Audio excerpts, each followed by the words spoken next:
Hey, how's everybody? It's Shonda Bradley here. We have a few days left before we go into the new year, and I just want to encourage you to let go of old stuff, negative stuff, stupid stuff.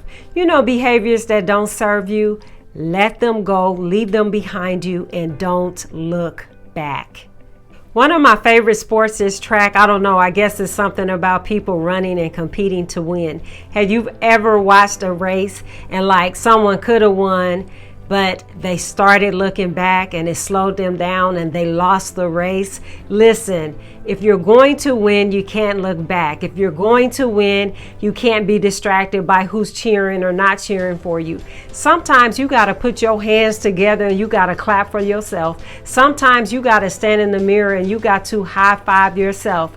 The wiring in your brain will process it the same way as if someone else is clapping for you, as if someone else is high-fiving you.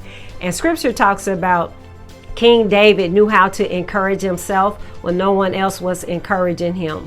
And in terms of what I'm talking to you about right now, if you're going to win, you have to level up, hold your head up, chin up, pull your big girl panties up or drawers up and win. And I'm not saying you won't have any L's, because the reality is you probably will.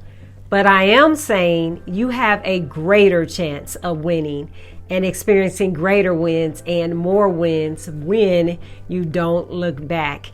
And I am saying there is a winner inside of you. I hope to see you on the winning side of 2022. Happy New Year!